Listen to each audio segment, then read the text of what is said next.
अस्सलाम वालेकुम स्टूडेंट्स, उम्मीद आप खैर खैरियत से होंगे। बच्चों बिस्मिल्लाह पढ़ लें, दुरूद शरीफ पढ़ लें, फिर हम आगाज़ करते हैं। बिस्मिल्लाहिर्रहमानिर्रहीम। अल्लाहुम्मा सल्ली अला मुहम्मदिन व अला आलि मुहम्मदिन कमा सल्लैता अला इब्राहीम व अला आलि इब्राहीम इन्नका हमीदुम मजीद। अल्लाहुम्मा बारिक अला मुहम्मदिन व अला आलि मुहम्मदिन कमा बारकता अला इब्राहीम व अला आलि इब्राहीम इन्नका हमीदुम मजीद। रब्बि इश्रह ली सदरी व यस्सिर ली अमरी वहलुल उक़दतम मिन लिसानी यफ़क़हू क़ौली। रब्बि ज़िदनी इल्मा रब्बि यस्सिर व ला तुअस्सिर व तम्मिम बिल खैर। कल हमने बच्चों पास पेपर स्टार्ट किया था ऑटम 2021 का क्वेश्चन नंबर 6। ऑटम 21 का क्वेश्चन नंबर 6।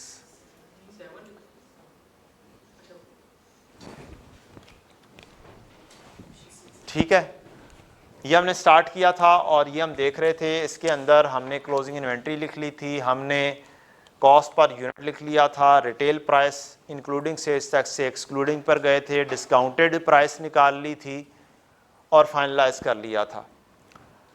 और फिर रिक्वायरमेंट में हमें एक बात कही हुई थी कि आप एडजस्टमेंट्स रिकॉर्ड करें, prepare entries to record the adjustments that needs to be incorporated for correct valuation of inventory. जाते जाते हमने एक काम किया था और वो काम था कि हमने 900 यूनिट्स को यहां पर ऐड अप किया था और उसका मैंने आपको कहा था बाय लॉजिक आप लोगों ने चलना है। ठीक, इशू ज्यादा हो गया, इशू कम हुआ है, रिसीट ज्यादा हो गया, रिसीट कम हुई है, you have to think about that. उसमें आपको फार्मूला बता दिया था कि आपने opening stock plus purchases minus issue या सेल करेंगे तो आपके पास क्लोजिंग स्टॉक आएगा। तो आप यहां पर एक रफ लिख कर देख लो कि सिचुएशन क्या बन रही है, आपको ऐड करना चाहिए या लेस करना चाहिए, क्योंकि क्रैमिंग नहीं करनी हमने, हमें लॉजिक्स के ऊपर चलना है। क्रैमिंग करेंगे वो सारी की सारी क्या हो जाती है, फौत हो जाएगी, लेकिन लॉजिक चलती रहेगी। लॉजिक पेपर में जाके भी आप अप्लाई कर सकते हैं, लेकिन क्रैम किया होगा, भूल जाएंगे, पैनिक हो जाएंगे, काम गड़बड़ हो जाएगी। तो लॉजिक के साथ हमने सीखा था कि इसको इस दफा क्या करना चाहिए, हमें ऐड करना चाहिए। ये ज्यादा इशू हो गया था, ज्यादा इशू होने की वजह से क्वांटिटी मेरी कम हो गई थी किताबों में, एक्चुअल में ज्यादा थी, तो मैंने क्या किया, मैंने ऐड कर दिया। अब मुझे कहा गया हुआ है एडजस्टमेंट्स का, मेरे मार्क्स कितने हैं इन एडजस्टमेंट्स के, 10 मार्क्स। क्लोजिंग स्टॉक की वैल्यूएशन के 3 मार्क्स।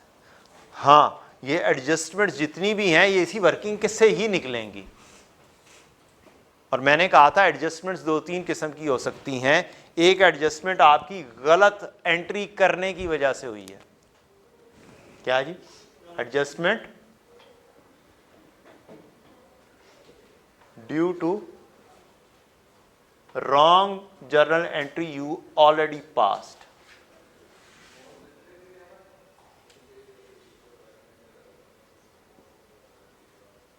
इसकी वजह से है। और एक आपकी NRV लोअर होने की वजह से हो जाएगी। कोई एंट्री हो सकता है आपकी लॉसेस आपने रिकॉर्ड ना किए हों, कोई चीज रिकॉर्ड ही नहीं की, उसकी वजह से हो सकती है, अनरिकॉर्डेड कोई चीज रह गई है।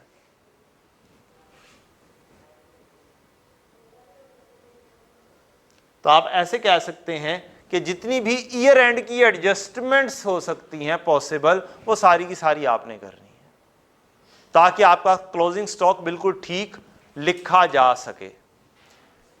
क्या मैंने जब इसकी एंट्री पास की थी 5600 यूनिट्स लिखने थे, मैंने 6500 टाइप कर दिए, इशू ज्यादा हो गए, सेल ज्यादा हो गए, सेल ज्यादा हो गए। जब सेल होती है तो 2 एंट्रीज पास होती हैं फाइनेंशियल अकाउंटिंग में, और कॉस्ट अकाउंटिंग में हमारे लिए सिर्फ एक एंट्री आएगी। मैं फाइनेंशियल अकाउंटिंग की एंट्री भी लिखने लगा हूं और कॉस्ट अकाउंटिंग की भी लिखने लगा हूं। ये फाइनेंशियल अकाउंटिंग, ये कॉस्ट अकाउंटिंग।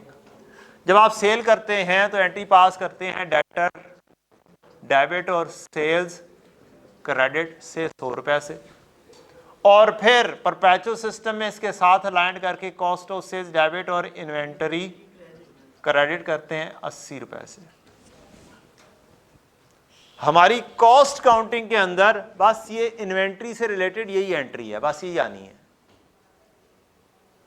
ठीक, इंटरनल मैनेजमेंट को ये सेल से कोई लिंक नहीं है। कॉस्ट डिटर्मिनेशन वगैरह में सेल कितने की हो रही है उससे कोई लिंक नहीं है। तो हमारे लिए बस ये वाली एंट्री होगी कॉस्ट काउंटिंग के अंदर, कॉस्ट ऑफ सेल्स डेबिट और इन्वेंटरी क्रेडिट।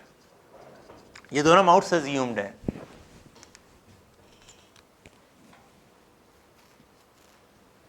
अब आपने खुद सोचना है कि क्या मैं ये वाली एंट्री पास कर दी हुई है और ज्यादा पास कर दी है। जब मैंने 5600 की बजाय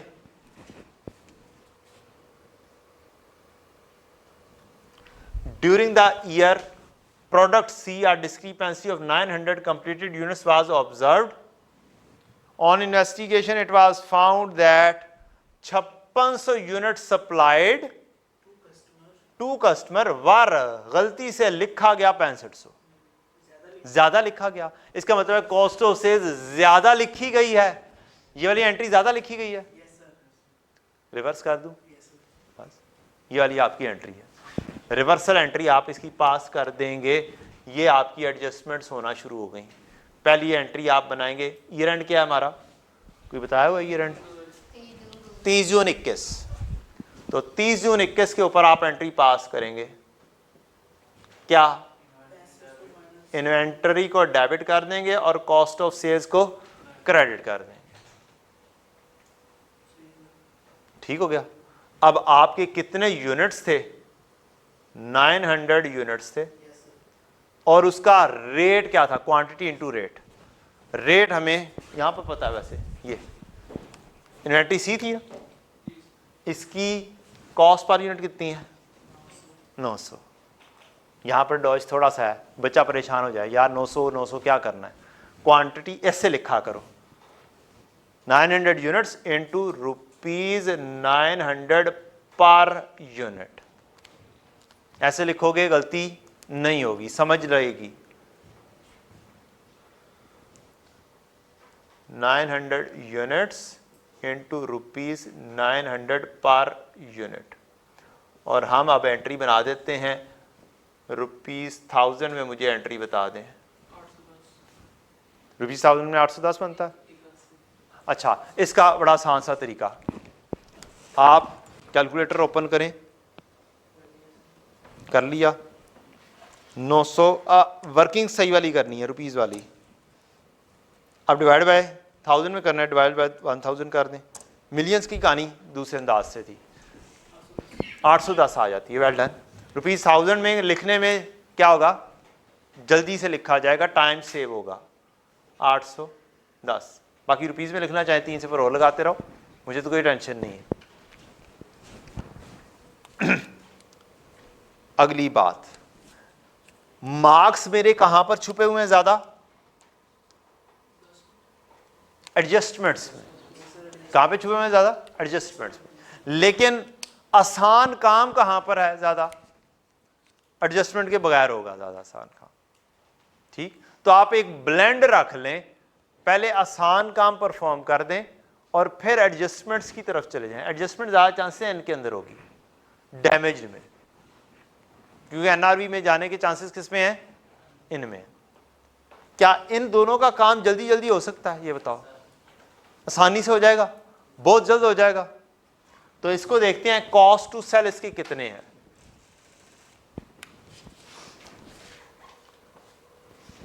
वेरिएबल सेलिंग कॉस्ट 80, 75, 100, 110, ये सारे लिख देते हैं, 80, 75, 100, 110। कॉस्ट टू सेल 80, 75, 100, 110 गया। अच्छा, कॉस्ट टू कंप्लीट कहां कहां पर लगना है, ए और बी में बस लगना है, सी में है ही नहीं। 260 और 320, वो भी डिफेक्टिव यूनिट्स में, डैमेज में 260 और 320, ये भी लिखा गया। अब इसका कंपैरिजन बाद में देखते हैं, पहले हम इसको मुकम्मल कर देते हैं ताकि हमारा ये वाला काम तो चाहे 1.5 मार्क्स हो चाहे आधा मार्क्स हो, ये तो जल्दी जल्दी अचीव हो जाए क्योंकि इसमें कोई खास काम नहीं है। एनआरवी कितनी आ जाएगी? 1100। NRV 1440 minus 110 1330 1330। लॉयर क्या होगा? कॉस्ट या एनआरवी? कॉस्ट 900 और 1275। लॉयर है 900 1275। अच्छा, ये आपका आ चुका है, ये रेट है, ये आपकी है क्वांटिटी। अब यहां पर हम ABC लिख देते हैं। ये है हमारा A, B, C, D, E, F is equal to C minus D minus C minus D minus E। यही काम किया है ना हमने। और लॉयर काम किया हमने A नहीं है, B वर्सेस है, B वर्सेस F। उसमें से 2 का हमने काम कर दिया। अब वैल्यू मालूम करनी है, हमारा बी पार्ट है क्लोजिंग स्टॉक की वैल्यू। क्लोजिंग स्टॉक की वैल्यू कैसे आएगी? क्वांटिटी इंटू रेट होगी, क्वांटिटी इंटू रेट होगी, क्वांटिटी इंटू रेट। क्वांटिटी कहां पे आ रही है? ए में। रेट कहां पे आ रहा है? यहां पे ABCDEFG बोल दो, कॉलम का नाम दे दो A इंटू जी। कहानी क्या हो जाएगी? खत्म। अब बेशक ये काम नहीं भी किया ना, हमें मार्क्स मिल गए हैं, हमें मार्क्स मिल चुके हैं। ये बस लिखने से, क्या लिखने से? ये चीज लिखने से मुझे इन 4-5 के क्लोजिंग स्टॉक की वैल्यू जो बाद में 3 मार्क्स है ना, ये मिल चुके होंगे। 3 में से मैक्सिमम क्या कर देगा? जो कैलकुलेशन के मार्क्स काट लेगा, लॉजिक के मार्क्स नहीं काट सकता। और कैलकुलेशन के कितने मार्क्स होंगे? 0.5 शायद मार्क्स होगा। तो आपके हिसाब से 2.5 मार्क्स तकरीबन सिक्योर हो रहे हैं अगर आपकी यहां तक चीजें पूरी हो जाती हैं तो। यहां तक फिलहाल हो जाता। चलें, अब हमने ये काम कर दिया। अब बताओ मैं एक गुड काम करूं या डैमेज के ऊपर काम करूं? पहले गुड आसान काम जरूर होगा, लेकिन डैमेज में मार्क्स ज्यादा छुपे हुए हैं। तो ये आपने एग्जाम में बैठ के डिसीजन मेकिंग करनी है कि मार्क्स छुपे कहां पे हुए हैं और क्या जल्दी काम हो सकता है या नहीं हो सकता। ये हर स्टूडेंट की अपनी अपनी जजमेंट होगी। तो मार्क्स ज़्यादा कैरी करने की कोशिश जल्दी करनी चाहिए और आसान काम भी करने की कोशिश जल्दी करनी चाहिए। लेकिन यहाँ पर क्या सिचुएशन है? यहाँ पे आसान मार्क्स हैं ही बहुत थोड़े से, छुपे ही बहुत थोड़े से हुए हैं, और 10 मार्क्स उसने एडजस्टमेंट्स के लगा दिए, जिसमें से मैंने कोई 2-1 मार्क्स तो ले लिए हैं। एक एडजस्टमेंट नजर आई, फौरी तौर पर क्या करो, उसको एडजस्टमेंट को एंटी को पास करो। हम लोग ये काम नहीं करते। हम फौरी तौर पर अपने आप को स्विच आउट नहीं करते पेपर में जो रिक्वायर्ड है। एक चीज, दूसरी चीज, हम पेपर में वो काम नहीं करते जो उसने रिक्वायर किया है। मुझसे उसने एडजस्टमेंट्स रिक्वायर की थी और एंट्रीज एडजस्टमेंट्स की रिक्वायर की थी। तो मेरा पेपर करने में सबसे पहला काम यह होना चाहिए था कि मैं इसका फॉर्मेट बना देता। क्या करता? पहले पेज के ऊपर इसका क्या कर देता? फॉर्मेट बना देता। यह पेपर करने का अंदाज है। जो सी रिक्वायर्ड है उसका फॉर्मेट बना होगा, तो जो ही आपको नजर आएगी ये 900 की एंट्री हुई है, रिवर्सल किया, आप फौरी तौर पर जाओगे और एंट्री पास कर दोगे। लेकिन अगर आपने फॉर्मेट नहीं बनाया होगा, आप इसी के अंदर ही खोए रहोगे, जो कि कितने मार्क्स हैं? सिर्फ 3 मार्क्स। ठीक है, बात समझ लग गई आप लोगों को कि पेपर में चीजों को देखना पड़ता है कि कौन सी चीज पहले करनी चाहिए, कौन सी चीज बाद में करनी चाहिए। और इसी के अंदर आधे से ज्यादा बच्चे फेल होते हैं, सिर्फ इसी चीज में। नॉलेज सबको होता है, लेकिन फेलियर की रीजन बहुत बड़ी है कि वो ये नहीं डिवाइस कर पाते कि मुझे करना क्या है और कैसे स्टार्ट करना है। तो स्टार्टिंग पॉइंट हमेशा याद रखो, चाहे आपका हो FAR1, चाहे हो CMA, चाहे हो FAR2, चाहे CFAB लेवल के ऊपर जाके हो, जो सा काम करना है उसका फॉर्मेट सबसे पहले होना चाहिए। जो सी क्वेश्चन की रिक्वायरमेंट है, जो सा मर्जी सब्जेक्ट हो, टैक्स हो, टैक्स के अंदर अगर कोई सेल्स टैक्स का कोई क्वेश्चन है तो टैक्स का सेल्स टैक्स के क्वेश्चन का फॉर्मेट हो पहले, सबसे पहले, फिर आगे जाके वर्किंग्स हो। तो ये रूल एक ही है हमारा, इस रूल को फॉलो करना है आपने। आए जनाब, सबसे पहले अब हम काम करते हैं डैमेज का, ताकि हम क्या कर सकें, एडजस्टिंग एंट्री पास कर सकें। डैमेज यूनिट थे 2400, 800 कॉस्ट थी, सेल प्राइस हमने डिटरमिन कर ली हुई है, 80 cost to sell, cost to complete 260, तो मेरे पास NRV बनती है कितनी, NRV 700 बनती है। अच्छा, इसके बारे में क्या हमें कोई और एक पॉइंट भी दिया हुआ है, जो हमने एग्जाम्पल में भी किया था, एक एग्जाम्पल में भी कि उसने कहा था मैं फौरी तौर पर बेच दूं तो क्या होगा, उसको गौर से पढ़ना है।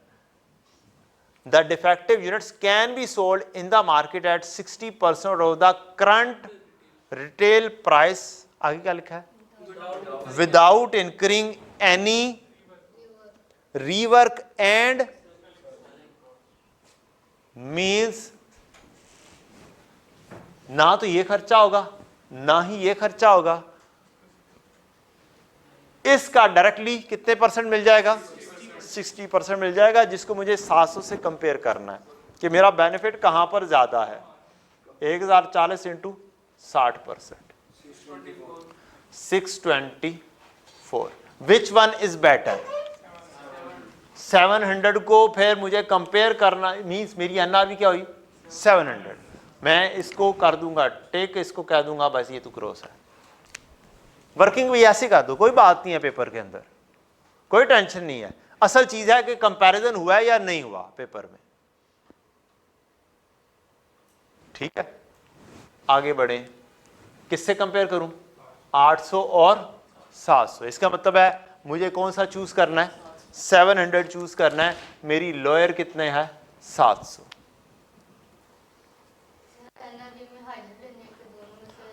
जो बेनिफिट आ रहा है उनमें से हायर लेना है। एक छोटी सी एग्जांपल करवाई थी आपको, एग्जांपल नंबर 3 थी स्टडी टैक्स की, एक छोटी सी नन्ही मुन्नी सी एग्जांपल में से उसने पूरे पास पेपर के अंदर एक एडजस्टमेंट फेंकी हुई है और 2 जगहों पे वो वाली एडजस्टमेंट फेंकी हुई है और उसमें से लॉजिक टेस्ट की हुई है। तो इस वजह से 2-4 चीजें नहीं छोड़नी है। एक तो हमने स्टडी टैक्स की कोई भी एग्जाम्पल नहीं छोड़नी, सारी बुक्स में मौजूद है, not a single example you should left. चाहे सिर्फ और सिर्फ पढ़ो, करो नहीं, क्या बोल रहा हूं मैं, चाहे सिर्फ और सिर्फ पढ़ो। मैं सारी की सारी तो नहीं पढ़ा सकता, मेरा तो काम क्या है, मेजरली कॉन्सेप्ट्स देना। अब मैं वो वाला कॉन्सेप्ट दे के आपको इस पास पेपर पर लेकर आया हूं, दिया हुआ है ना, कॉन्सेप्ट दिया हुआ है, तब ये वाला पास पेपर करवा रहा हूं। या फिर तरीकाकार होता है डायरेक्टली पास पेपर के अंदर ही एक कॉन्सेप्ट पढ़ा दो। ठीक, तो आपने क्या करना है, चाहे सिर्फ और सिर्फ पढ़ें चाहे करें, कोई भी स्टडी टैक्स की एग्जाम्पल खाली नहीं जानी चाहिए। बुक में पहले नंबर पर एग्जाम्पल आ रही होंगी, फिर पास पेपर आ रहे होंगे, फिर शायद कोई इक्का दुक्का प्रैक्टिस।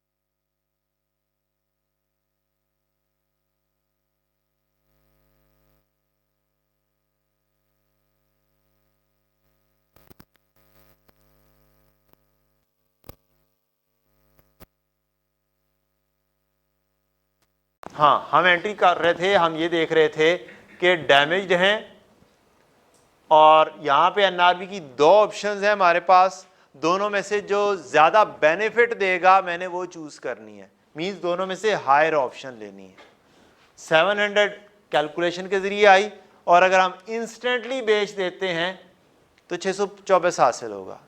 तो फिर अक्लमंद क्या करेगा, अक्लमंद उसे प्रोसेस करेगा और फिर बेचेगा, क्योंकि उसमें बेनिफिट ज्यादा है और वही अक्लमंदी हम इस्तेमाल करेंगे और वही हायर वैल्यू हम चूज करेंगे। अब क्लोजिंग स्टॉक की क्वांटिटी और रेट ये तो मैं वर्कआउट कर चुका हूं ना, ऊपर मैंने फार्मूला लिख दिया है। इस वजह से इस चीज की तो टेंशन छोड़ दो कि बी पार्ट के अंदर जो 2-3 मार्क्स हैं वो लूज हो जाएंगे। बात समझ लग गई? 3 मार्क्स मैंने यहां से अचीव कर लिया अगर मेरा काम यहां तक पहुंच गया तो। ठीक, तो बी पार्ट को तो हम कैलकुलेशन को कहते हैं। खैर बात, एडजस्टमेंट क्या होगी? एडजस्टमेंट का फार्मूला है, इसको एनआरवी एडजस्टमेंट भी बोल सकते हैं। एनआरवी की वजह से एडजस्टमेंट, आप अपनी कॉस्ट में से एनआरवी कर देंगे माइनस। क्या करेंगे? कॉस्ट में से एनआरवी कर देंगे माइनस। आपकी कॉस्ट थी 800 रुपया, आपकी एनआरवी है 700 रुपया। ये बताओ कि क्या किताबों में, बुक्स में जो सारा साल आप काम करते रहे, चाहे फाइफो के जरिए चाहे एफको के जरिए, आप कितने पे पहुंचे हुए? 800 पर पहुंचे हुए। कितने पे पहुंचे हो? 800 पर। क्या 800 से गिराकर 700 पर लेकर जाना है lower of cost and NRV करने के लिए? 800 से गिराकर कितने पे लेके जाना है? 700 पे। इसका मतलब है मैं हर यूनिट को 100 रुपए के हिसाब से क्या करूंगा? लेस करूंगा। ये मेरी एनआरवी एडजस्टमेंट है। और एनआरवी एडजस्टमेंट की एंट्री भी कॉस्ट ऑफ सेल्स डेबिट और इन्वेंटरी क्रेडिट होती है। हर किस्म का लॉस एक एक्सपेंस होता है। क्या होता है जी? हर किस्म का लॉस एक एक्सपेंस होता है और कॉस्ट ऑफ सेल्स एक एक्सपेंस है। ठीक हो गया? इसने जाना है कॉस्ट ऑफ सेल्स में। अब 100 रुपए के हिसाब से रेट आ गया। क्वांटिटी देखेंगे कितनी क्वांटिटी को लेकर जाऊं। एडजस्टमेंट कितनी क्वांटिटी करनी है मुझे? 2400 यूनिट्स की करनी है। तो 2400 units into 100 rupees per unit, और ये 100 रुपीज आए हैं। अब ये देखिएगा, बहुत सारे लोग क्रॉस वेरिफिकेशन के लिए वर्किंग 1, वर्किंग 2, वर्किंग 3 लिखते हैं। ऐसे लिखते हैं। आप बड़े आसानी से एक काम कर सकते हैं, आप इसको बोलें पी से लेकर आए हो, और यहां पर 100 जो आपने कैलकुलेशन की है इसके साथ लिख दो ये पी है। एग्जामिनर क्या बड़ी आराम से इस पी पर पहुंच जाएगा। हाँ, जहां से 100 रुपये उठाया है ना, और यहां पर लिखा है, यहां पे क्या लिख दिया? कहां से आया है? पी से। एग्जामिनर पी को देख लेगा कहीं ना कहीं पे कि पी है। पी कहां पे लिखा हुआ है? यहां पे लिखा हुआ है। That's more than enough. और 2-3 पेजेस से ज्यादा का हमारा क्वेश्चन नहीं है। क्या है? 2-3 पेजेस से ज्यादा क्वेश्चन सीएमए का नहीं होता। हद 4 पेजेस के ऊपर जा सकता है, बड़ी मुश्किल से कोई इक्का दुक्का क्वेश्चन होगा 4 पेजेस पे जाएगा। तो 2 पेजेस में उसे पी नजर आ जाएगा यार, जे भी नजर आ जाएगा, के भी नजर आ जाएगा तुमने क्या लिखा है, और आपके अपने लिए भी आसानी होगी। या फिर वर्किंग की डायरेक्टली यहां पे कर दो कि 100 रुपया निकाला कैसे। Got the point? चलो जी, वैल्यू क्या बन जाएगी? 240,000 कॉस्ट ऑफ सेल्स डेबिट और inventory credit. Inventory of C ऐसे लिख सकते हो, इन्वेंट्री ऑफ सी नहीं, inventory of A damaged units, inventory of A. हाँ, सारी 30 जून के ऊपर एंट्रीज हो रही हैं, 30 जून 21 के ऊपर सारी एंट्रीज 30 जून 21 पर होंगी। और ये यहां पर पहुंचने के बाद ही हो सकती हैं। कंपैरिजन कहां पे खड़े होकर कर रहे हो? साल के एंड पर। तो एंट्री भी कब होगी? साल के एंड पर। इधर भी दिखा देना ना यार बच्चों को, कितनी अच्छी सी तस्वीर बनाई हुई है मैंने। हैं? आ रही है प्यारी सी तस्वीर? हाँ, 2 अंकों वाली पास। ठीक है, ये मुस्कुरा भी रहा है।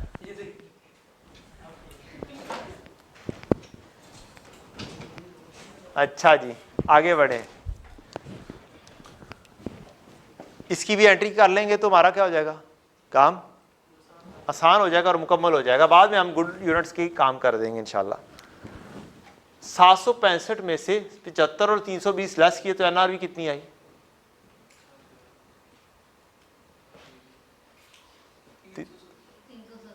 370 और 765 का 60% कितना होता है, 450। अक्लमंदी किस में है, प्रोसेस किया जाए या फौरी तौर पर भेज दिया जाए, फौरी तौर पर भेज दिया जाए तो एनआरवी कौन सी होगी, 459। अब हम इसको काट देंगे, इसको यस गुड बोल देंगे, बस कहानी खत्म। पेपर में इतना टाइम नहीं है कि हम इसके अंदर मस्तियां करते रहें। Which one is lower, cost और एनआरवी, एनआरवी तो फिर यहां पर क्या लिखूं, 459। ये फाइनलाइज हो गया लोअर। अब एग्जामिनर इन दोनों को देख के भी यहां पर फाइनलाइज कर लेगा ना कि तुमने सही चीज चूज की है। तो 459 700 की कॉस्ट पड़ी हुई है, यहां पर आपने वर्कआउट की हुई है। इसको लेकर कितने पे जाना है, 459 मींस इन्वेंट्री को क्या करना पड़ेगा, डाउन, और इन्वेंट्री की नेचर डेबिट है और डाउन करने के लिए क्या करना पड़ेगा, क्रेडिट करना पड़ेगा। तो वंस अगेन इसकी entry cost of sales debit और इन्वेंटरी क्रेडिट हो जाएगी। यूनिट्स मेरे कितने हैं, 4000 यूनिट्स हैं। ले अब मैं उधर वर्किंग नहीं कर रहा, 4000 यूनिट्स हैं इनटू 700 वाली चीज को कितने पे लेके जाऊं, 459 पे ले जनाब, 700 माइनस 459 डायरेक्टली वर्किंग हो गई है। आप ऐसे भी कर सकते हो,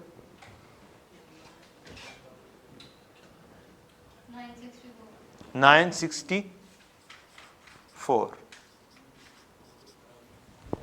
बात समझ लग गई है बच्चों, कॉस्ट माइनस एनआरवी,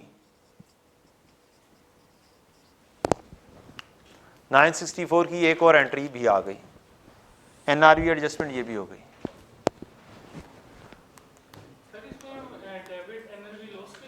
नहीं, कॉस्ट ऑफ सेल्स, कोई एनआरवी लॉस कोई हेड नहीं है, there is no head of NRV loss, only cost of sales. Good units के ऊपर आ जाए, 1040 में से 80 निकाल दें, 960 आ जाएगा। 960 लोअर या 800, 800, 800, कहानी खत्म, इसकी भी हो गई। 765 में से 75 निकाले, 690, 690, लोअर कौन सा, 690 या 700, 690। इसका मतलब है यहां पर भी कितने की एडजस्टमेंट आ रही है, 10 रुपए की एडजस्टमेंट यहां पर भी है, और यूनिट्स कितने हैं, 21,000। तो ये भी एक एंट्री बन जाएगी, कॉस्ट ऑफ सेल्स डेबिट और इन्वेंटरी क्रेडिट। इन्वेंट्री कौन से वाली, इन्वेंट्री बी की है, और बी के गुड यूनिट्स की है।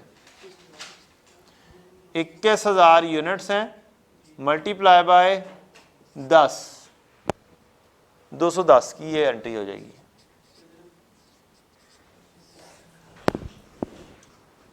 बेटा ये नीचे भी नजर आ गई है entry, inventory be good units. ये कौन सी इन्वेंट्री है, बी, ये बी होगी, बी के डैमेज्ड है, लिखना चाहो तो लिख दो, डैमेज्ड, इन्वेंट्री ए डैमेज्ड।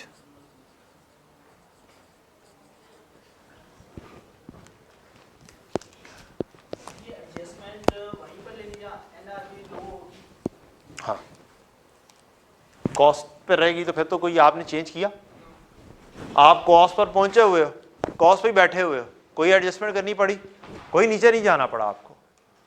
जहां पर आपको चेंज करना पड़ा दैट इज एडजस्टमेंट। एक जगह पर गलती की वजह से चेंज किया आपने, और 3 जगह पर आपने एनआरवी लोअर होने की वजह से चेंज किया।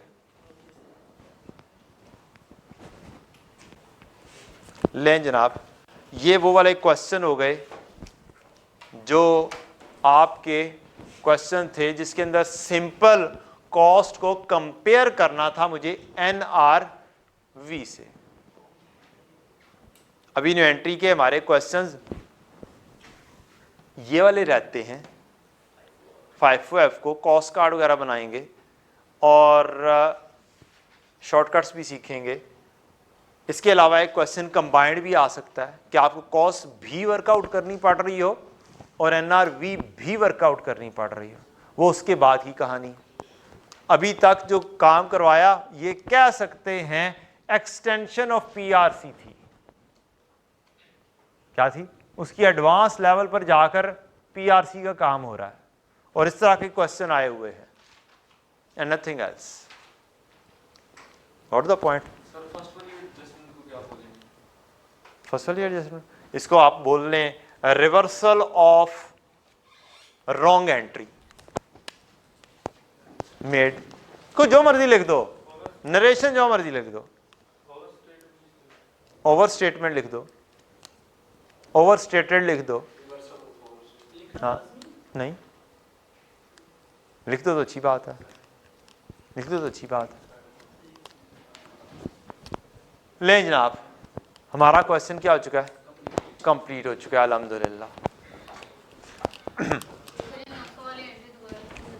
900 वाली एंट्री, 900 वाली कौन सी एंट्री? 964 वाली, ये वाली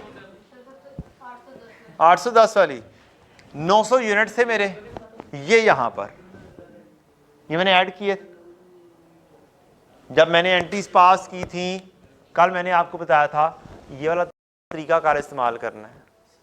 ओपनिंग स्टॉक में 100 यूनिट थे, परचेजेज आपने 200 किए, इशू आपने किए या सेल आपने किए 120, क्या वैल्यू बनी बताएं? 180। ठीक, अगर मैं इशू के अंदर ये मैंने ज्यादा लिख दिया हूं, एक्चुअल में 100 हुए हों, 100 भी नहीं, मैं कोई और लिख देता हूं वैल्यू, एक्चुअल में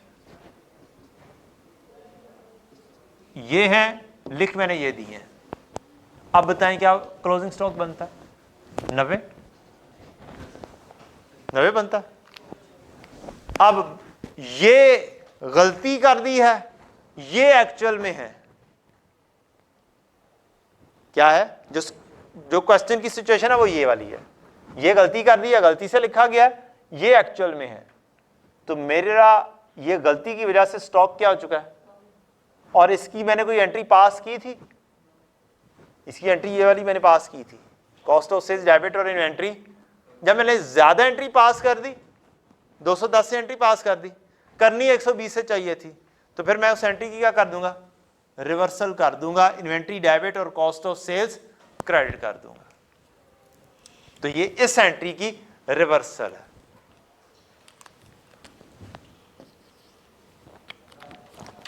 reversal of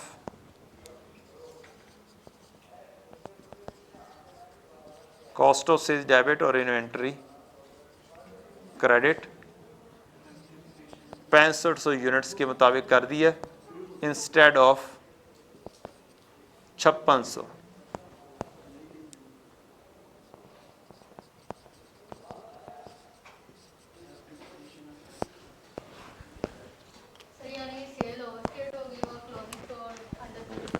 yes, sale overstate होने की वजह से कॉस्ट ऑफ सेल भी ओवरस्टेट हो गई और इन्वेंट्री आउट भी ओवरस्टेट हो गई। अब उसको ठीक किया है, इन्वेंट्री को वापस लेकर आए, इन्वेंट्री को डेबिट किया है और कॉस्ट ऑफ सेल्स को रिवर्स किया है, कॉस्ट ऑफ सेल्स को कम किया है हमने।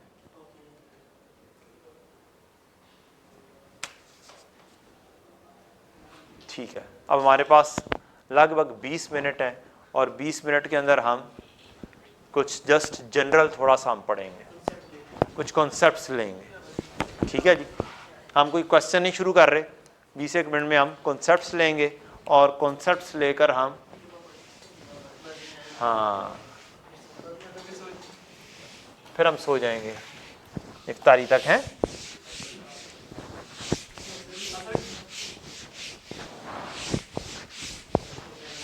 चलो जितनी देर में बोर्ड साफ करता हूँ मुझे ये बताओ इन्वेंट्री कितनी किस्म की होती है? कौन कौन सी? और वेल डन, यानी कि आपको आता है, मेरे पढ़ाने की तो कोई जरूरत ही नहीं है।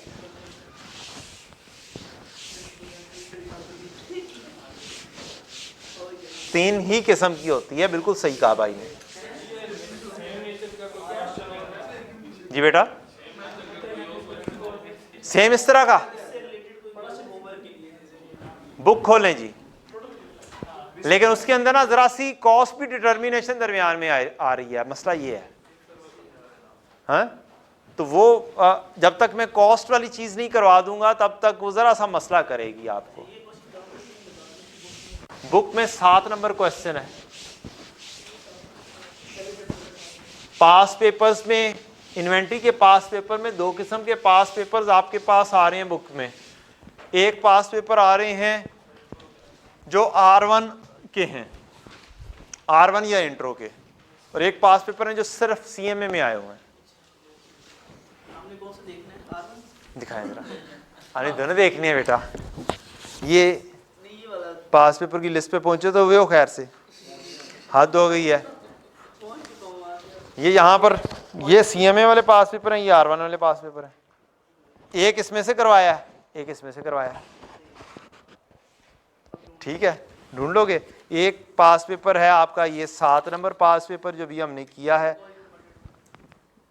स्प्रिंग 21 का क्वेश्चन नंबर 6, ठीक, तरतीब आ रहे हैं, जैसे अटेम्प्ट्स हैं तकरीबन उस तरतीब से हैं। और एक पास पेपर आपको जो मैंने करवाया है वो है बच्चों, यस, 12 नंबर पास पेपर, R1 का 12 नंबर पास पेपर, और R1 का 11 नंबर पास पेपर आपका होमवर्क है। वो उसी पैटर्न पर है जो 12 नंबर है, उससे आसान है, उससे बहुत आसान है, वो बहुत आसान से, वो पहले मैंने दिया था शायद। R1 का 11 नंबर और 12 नंबर ये हो चुके हुए हैं, और CMA वाले में 7 नंबर पास पेपर क्लास में करवा दिया, ये आज हमने किया है। हाँ? तो क्या हुआ, तुम्हें किस बात की टेंशन है? 92 का है या 1989 का है? हाँ? सिलेबस ये वाली जो चीजें की हैं वो कुछ चेंज हुआ? कुछ चेंज नहीं है, इन्वेंट्री देते हो ही है बेचारी। चलो आओ, आ जाओ दुनिया में वापस आ जाओ। जी बेटा, हाँ, स्टैंडर्ड बहुत ज़्यादा आ गया R1 में। हर चैप्टर के अंदर उसने स्टैंडर्ड के पैराज ऐड अप कर दिए हैं। कुछ जगहों पे उसने एग्जांपल्स नई ऐड की हैं, मींस कॉन्सेप्ट भी नए ऐड किए हैं, कुछ जगहों पे नहीं किए, कुछ जगहों पे डिलीशन भी है। अभी तो सिर्फ मैंने 4 चैप्टर्स को सही तरह से देखा है, और बाकियों के चैप्टर्स को भी देखना है। 4 चैप्टर्स के ऊपर ही अच्छा खासा काम अभी बाकी है। अच्छा बच्चों जी, चलो आ जाओ। आप लोगों ने कहा कि इन्वेंट्री होती है कितने किस्म की? 3 किस्म की, एक मटेरियल, एक वर्क इन प्रोसेस और एक फिनिश गुड। अब हम पूरी फैक्ट्री को जैसे प्रोसेस चलता है फैक्ट्री का वो देखने लगे हैं, ठीक। कल इसके ऊपर एक इंशाल्लाह पास पेपर करेंगे इसी प्रोसेस के ऊपर, फिर मैं इन्वेंट्री की FIFO और FIFO के ऊपर आ जाऊंगा इंशाल्लाह। अब इस वक्त FIFO FIFO के ऊपर जाना बेकार है। और ये वाला आपने जरा संभाल कर रखना है, 2 पेजेस के ऊपर कीजिएगा ये आप नोट। मैं पहले बना लूंगा तो उसके हिसाब से आप बनाइएगा।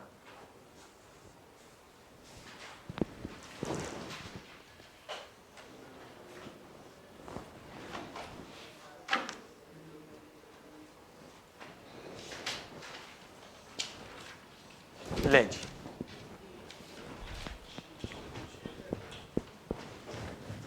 इसे कहते हैं मटेरियल का कंट्रोल अकाउंट।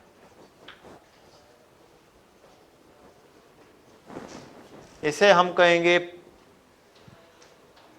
पेरोल अकाउंट, इसे हम कहेंगे FOH का कंट्रोल अकाउंट, या मैन्युफैक्चरिंग ओवरहेड या फैक्ट्री ओवरहेड का कंट्रोल अकाउंट। ये होगा हमारा वर्क इन प्रोसेस का अकाउंट। फिर हमारे पास आएगा फिनिश्ड गुड का अकाउंट।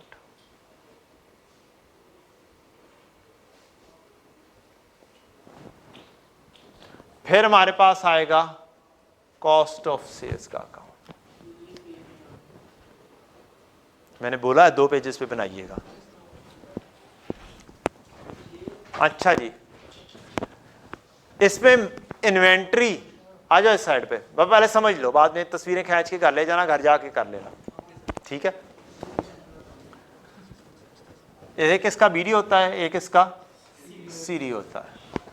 एक ये वाला मटेरियल का आपका इन्वेंट्री का अकाउंट हो गया, दूसरी इन्वेंट्री ये वाली है, इसका भी बीडी भी होगा और इसका सीडी भी होगा। तीसरी इन्वेंट्री आपकी फिनिश गुड है, इसका बीडी भी होगा और इसका सीडी भी होगा। आप मटेरियल खरीदेंगे, हर किस्म का मटेरियल, उसकी एंट्री हो सकती है मटेरियल डेबिट और cash credit, material debit bank credit, material debit payable credit. ये पहली एंट्री हो गई, मैं पहले जुबानी एंट्रीज बोल रहा हूं।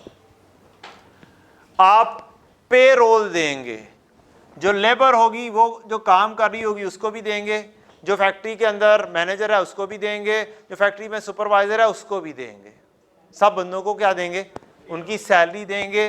और आपकी एंट्री हो जाएगी payroll account debit cash credit, payroll account debit bank credit, payroll account debit और पेएबल क्रेडिट। दूसरी एंट्री हो गई। फैक्ट्री के अंदर इनकर होने वाले खर्चे, रेंट आप पे कर रहे होंगे, इलेक्ट्रिसिटी आप पे कर रहे होंगे, इंश्योरेंस फैक्ट्री की आप पे कर रहे होंगे, तो आपकी एंट्री हो जाएगी FOH डेबिट कैश बैंक या payable credit with respect to your rent, electricity, आपकी इंश्योरेंस एटसेट्रा एटसेट्रा, जो पेमेंट हो रही है। फिर आपकी एक एंट्री होती है डेप्रीसिएशन डेबिट और एक्यूमुलेटेड डेप्रीसिएशन क्रेडिट। तो ये भी तो रेंट एक्सपेंस है ना, उसको भी तो FOH डेबिट और कैश क्रेडिट बोला। तो इसी तरह से जो डेप्रीसिएशन एक्सपेंस है वो फैक्ट्री की बिल्डिंग का हो या फैक्ट्री की प्लांट एंड मशीनरी का हो, वो कहां पर आना है, फैक्ट्री ओवरहेड में आना है। तो उसकी एंट्री हो जाएगी FOH डेबिट और एक्यूमुलेटेड डेप्रीसिएशन क्रेडिट। ये आपकी प्लांट की, आपकी फैक्ट्री की बिल्डिंग की ये एंट्री हो जाएगी। ठीक हो गया, पास समय लग गई। डेप्रीसिएशन आप करते होते हैं, डेप्रीसिएशन का मतलब तो पता है ना थोड़ा सा, depreciation debit accumulated depreciation credit, ये एंट्री हमें आती है माशाल्लाह से। डेप्रीसिएशन डेबिट और एक्यूमुलेटेड डेप्रीसिएशन क्रेडिट। अच्छा, रेंट डेबिट और कैश क्रेडिट।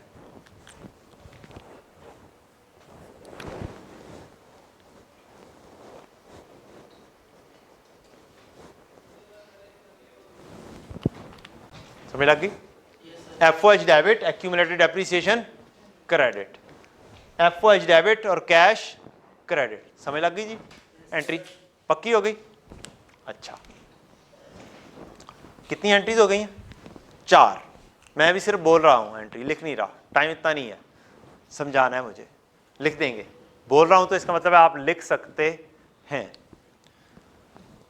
आगे चलते हैं जी। मैं एक चीज बना रहा हूं, मैं अक्सर मिसाल टेबल की देता होता हूं। क्या देता होता हूं अक्सर मिसाल? टेबल बना रहा हूं मैं।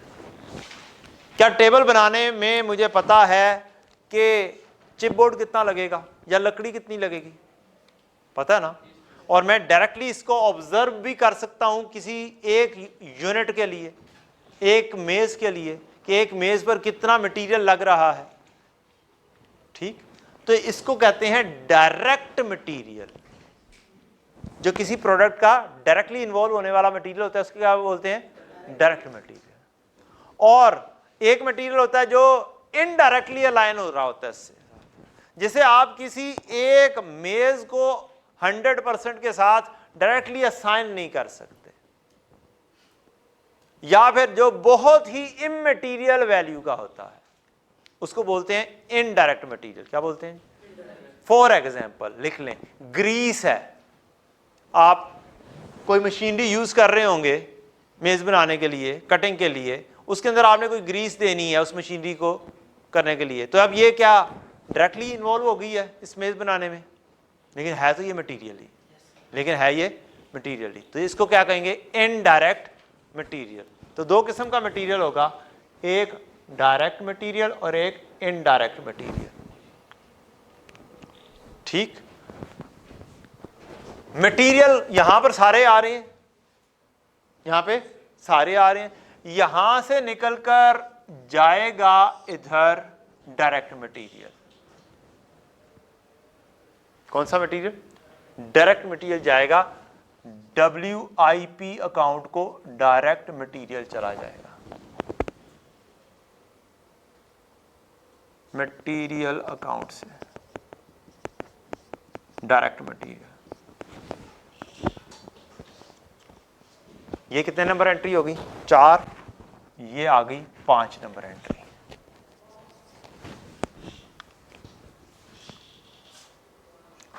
एक होगा इनडायरेक्ट मटीरियल। इनडायरेक्ट मटीरियल हो, इनडायरेक्ट एक्सपेंसेस हो, इनडायरेक्ट लेबर हो। क्या बोल रहा हूं मैं? Indirect material, indirect labour, indirect expenses, ये सारे के सारे कहां पर जा रहे होते हैं? ये फैक्ट्री ओवरहेड में जा रहे होते हैं। ये जो दो लिखे हैं ये इनडायरेक्ट एक्सपेंस है, डायरेक्ट एक्सपेंस नहीं है। अब यहां से निकालूंगा मैं और लेकर आ जाऊंगा यहां पर इनडायरेक्ट मटीरियल। क्या करूंगा? इनडायरेक्ट मटीरियल जो इशू होगा वो किधर जाएगा? फैक्ट्री ओवरहेड को जाएगा। फैक्ट्री ओवरहेड डेबिट और material account credit, indirect material. FOH debit और material account credit, indirect material यहां पे आ जाएगा। ये एंट्री नंबर 6 हो गई आपकी।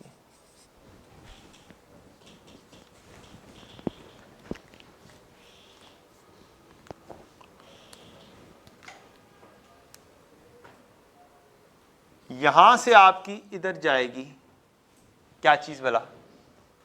Direct labour.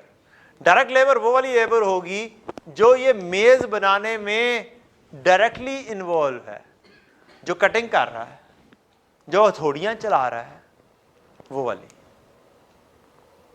ठीक, जो पंचिंग कर रहा है, जो इसके ऊपर रंदा फेर रहा है, वो सारे बंदे जो डायरेक्टली इन्वॉल्व हो रहे हैं वो क्या होंगे? वो डायरेक्ट लेबर कहलाएंगे। और एक बंदा, कोई मेरे जैसा बंदा खड़ा हुआ है और सही तरह से काम कर यार, और इसको मेज को ऐसे नहीं करना, ऐसे नहीं करना, और रंदा सही फेर, ध्यान कर, और तू चाय बैठा पी रहा है, काम नहीं कर रहा। ऐसे काम जो कर रहा होगा वो होगा सुपरवाइजर। और सुपरवाइजर डायरेक्टली इन्वॉल्व नहीं होता, वो क्या होगा? उसकी सैलरी इनडायरेक्ट होगी। कोई स्टोर में बैठा हुआ जो इश्योरेंस करता है वो क्या होगा? इनडायरेक्ट लेबर में आएगा। जो बाहर गेट के ऊपर बैठा हुआ है गार्ड, वो क्या होगा? इनडायरेक्ट कहलाएगा। Got the point? तो आपकी डायरेक्ट लेबर भी होगी और इनडायरेक्ट लेबर भी होगी। जो डायरेक्ट लेबर होगी वो किधर जाएगी? WIP में जाएगी। डायरेक्ट लेबर इधर आ जाएगी, डायरेक्ट लेबर, इधर आ गई, किधर से, इधर से निकलकर, ये एंट्री नंबर हो गई 7, 6 तक हो गई है, यस ये 7।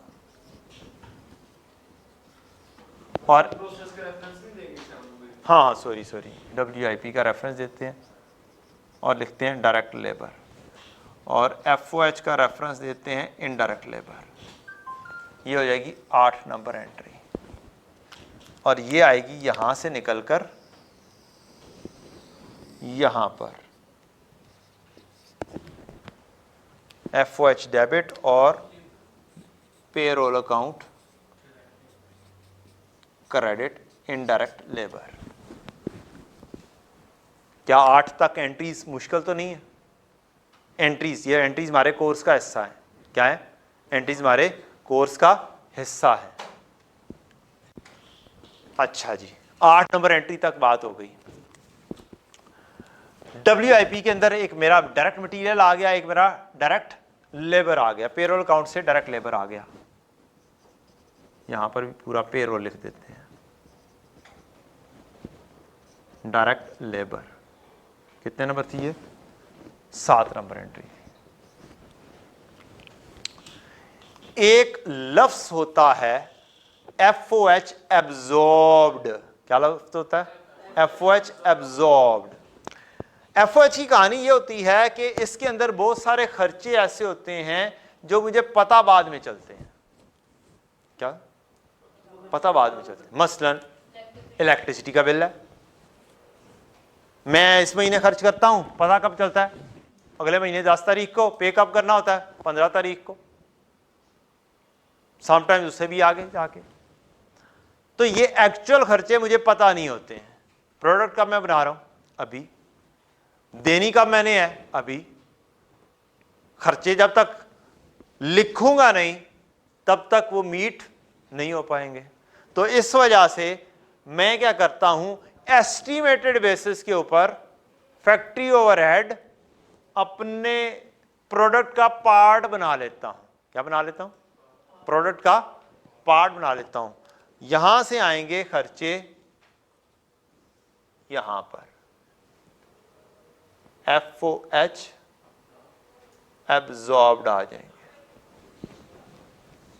और यहां पर WIP अकाउंट को जा रहे होंगे FOH एब्जॉर्ब्ड। यहां पर जो खर्चे हैं ये हैं एक्चुअल। इधर जो आ रहे हैं क्रेडिट साइड पर ये हैं एब्जॉर्ब्ड एस्टिमेटेड बेसिस पर। यहां पर आ गए।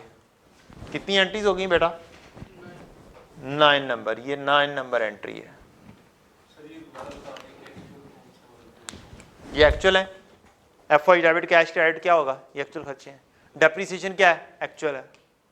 इनडायरेक्ट मटेरियल जो लग रहा है वो क्या है? एक्चुअल है। इनडायरेक्ट लेबर जो लग रही है वो क्या है? एक्चुअल है। तो ये डेबिट साइड सारे के हैं एक्चुअल, और एस्टिमेटेड बेसिस पर जो हम प्रोडक्ट का पार्ट बना रहे हैं, ये सारा कुछ क्या बन रहा है? प्रोडक्ट का पार्ट बन रहा है। तो ये क्या हो गए? एब्जॉर्ब्ड हो रहे हैं। और ये किस बेसिस पर है? एस्टिमेटेड बेसिस पर है। ये हमने पार्ट बना दिया प्रोडक्ट का। हाँ अभी जरा सबर, बहुत कुछ आना है, हमने खेलना है इसके साथ बहुत ज़्यादा। बस अभी सर ये रखें, एस्टिमेटेड बेसिस पर जो खर्चे प्रोडक्ट का पार्ट बनाए वो क्या है? उसको क्या बोल रहे हैं? एब्जॉर्ब बोल रहे हैं। यहां से चीजें क्या बन जाएंगी? प्रोसेस, अंडर प्रोसेस है चीजें, यहां पर क्या हो जाएंगी? ये प्रोडक्शन डिपार्टमेंट है, यहां से चीजें बनकर निकलनी है और कहां पर जानी है? स्टोर में जानी है, फिनिश गुड के। और कॉस्ट का हिस्सा कौन कौन सी चीजें बनी है? मटेरियल, लेबर और ओवरहेड एब्जॉर्ब्ड। कितनी चीजें बन रही हैं जी? 3 चीजें। किसका पार्ट बन रही है? प्रोडक्ट की कॉस्ट का। तो जितने की भी वैल्यू बनेगी, जितने की भी वो कॉस्ट बनेगी, जो मैन्युफैक्चर्ड हुई हैं चीजें, वो किधर चली जाएंगी? फिनिश गुड में। एंट्री बन जाएगी हमारी फिनिश गुड डेबिट और WIP क्रेडिट। और यहां पर एक लफ्ज लिख लें, ये किस वैल्यू से जाएगा? Cost of goods manufactured. क्या लफ्ज लिखा है जी? COGM, cost of goods manufactured. तो इधर भी तो यही वाला लफ्ज आएगा ना, कॉस्ट ऑफ गुड्स मैन्युफैक्चर्ड।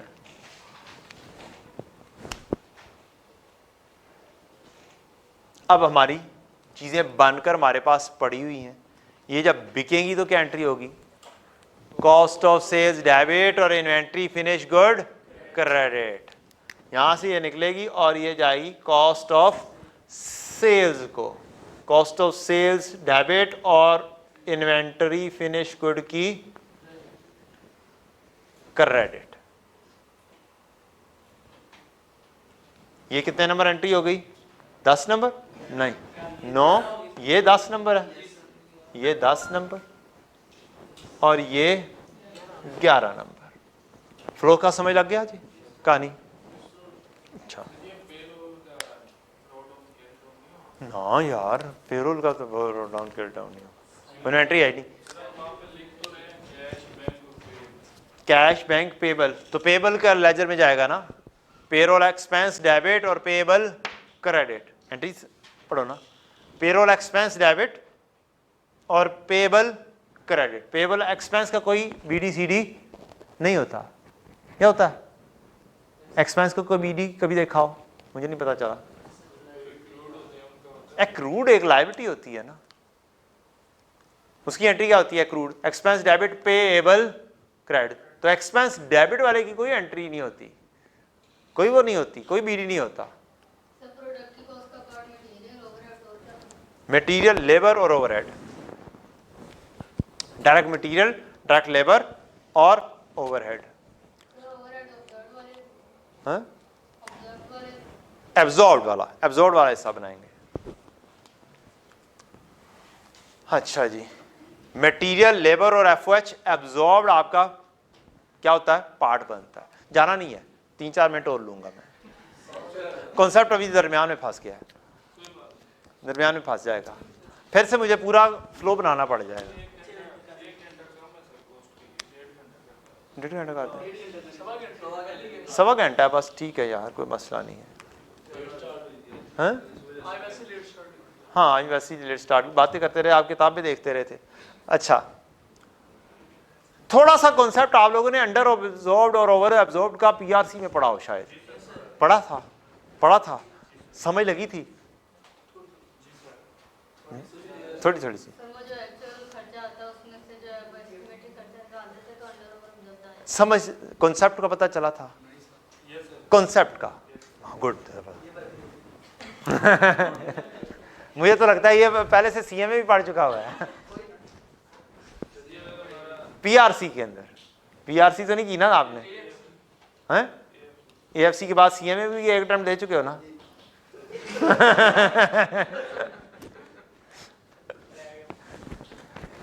अच्छा जी, एक्चुअल खर्चा यहां पर आना है, अजीम करो कोई अमाउंट यार, इतनी थोड़ी सी। चलो एक्चुअल खर्चा है, भाई ने कहा 100, में 100 से ही समझा देता हूं। 100 रुपीज का एक्चुअल खर्चा हुआ। क्या हुआ? 100 रुपीज का, ये ब्लू से सही है, कोई रेड शेड है तो मैं रेड से लिख देता हूं। एक्चुअल खर्चा 100 का हुआ। मैंने प्रोडक्ट का पार्ट एब्जॉर्ब बनाया कितना? 90 रुपए। कितने बनाए? 90 भी, ये 85 बनाए। ये बताएं क्या ये 85 यहां से यहां पर जाएगा? बोले जी, यहां से होके यहां पर आएगा 85, यहां से होके यहां पर आएगा 85, यहां से होके यहां पर आएगा 85। यही फ्लो बनाया था ना हमने। ये 85 यहां से यहां पर आया, इसका पार्ट बना 85, ये 85 यहां पर फिनिश गुड का पार्ट बना, और फिर अल्टीमेटली कॉस्ट ऑफ सेल्स में कितनी वैल्यू आई? 85 आई। ठीक है जी। अब बताएं एक्चुअल खर्चा कितना बनाया, पार्ट कितना, खर्चा कितना बना? 80। अंडर एब्जॉर्ब हुआ या ओवर एब्जॉर्ब हुआ? ये तो समझ लग रही है ना, एक्चुअल खर्चा 100 है और एब्जॉर्ब कितना हुआ है 85, तो ये अंडर हुआ। मेरा कॉस्ट ऑफ सेल्स में 85 आया हुआ है, होना एक्चुअल में कितना चाहिए, होना कितना चाहिए 100। तो अगर मैं कॉस्ट ऑफ सेल्स में 15 मजीद लिख दूं, ये डेबिट कर दूंगा और ये क्या कर दूंगा, क्रेडिट कर दूंगा, तो अंडर एब्जॉर्ब्ड की एंट्री बन जाएगी आपकी कॉस्ट ऑफ सेल्स डेबिट और FOH क्रेडिट अंडर एब्जॉर्ब्ड की एंट्री। ये अभी मैंने 1500 रुपए से की है। कॉन्सेप्ट समझ लगी है जी बच्चों? प्रोडक्ट का पार्ट कौन सा बनना है, एब्जॉर्ब्ड। ये जाना है यहां पर, यहां से होकर पहुंचेगा चीजें जो बन गई हैं उसमें, वो पहुंचेगी चीजें बनी हुई में, वो बिक जाएंगी तो खर्चा कहां पे पहुंच जाएगा, कॉस्ट ऑफ सेल्स में। कॉस्ट ऑफ सेल्स में खर्चा कम पहुंचा, कॉस्ट ऑफ सेल में खर्चा कम पहुंचा, मुझे खर्चे को पूरा करना है, 100 के साथ पूरा करना है, 15 इसको डेबिट करना पड़ेगा और इसको क्रेडिट करना पड़ेगा। ये डेबिट क्रेडिट बराबर हो गया, ठीक, इधर भी 100 पूरा हो गया। ये कहानी है अंडर एब्जॉर्ब्ड की, ये है कॉन्सेप्ट अंडर एब्जॉर्ब्ड का। जी बेटा,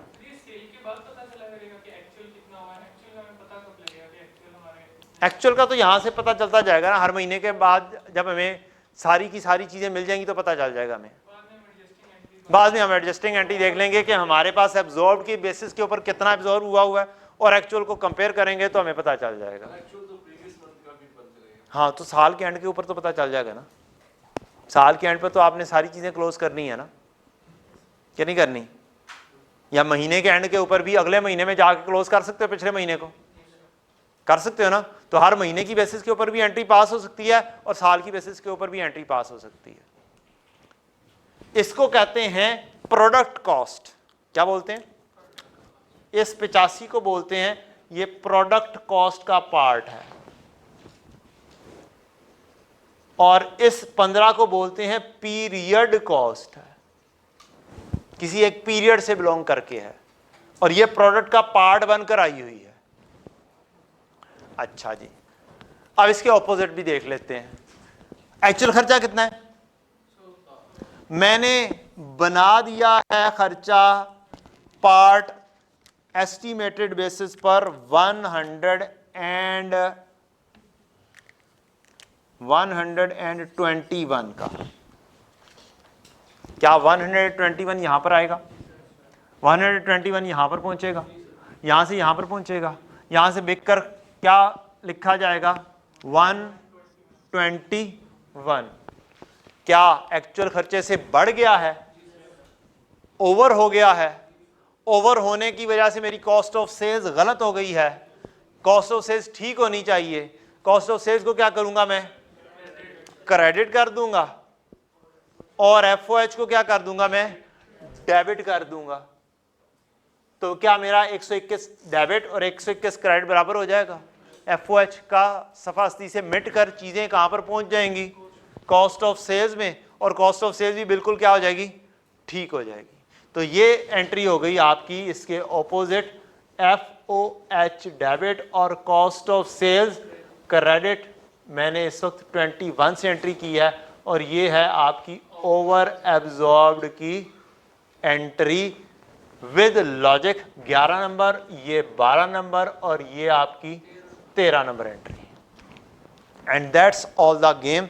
आज के लिए इतना ही काफी है, ये कॉन्सेप्ट काफी है। मैंने आपको काफी हद तक एक और चैप्टर आधा करवा दिया है जी। क्या? हाँ, डिटेल में पढ़ेंगे। ये तकरीबन मैंने आपको कॉन्सेप्चुअली एक आधा चैप्टर करवा दिया है।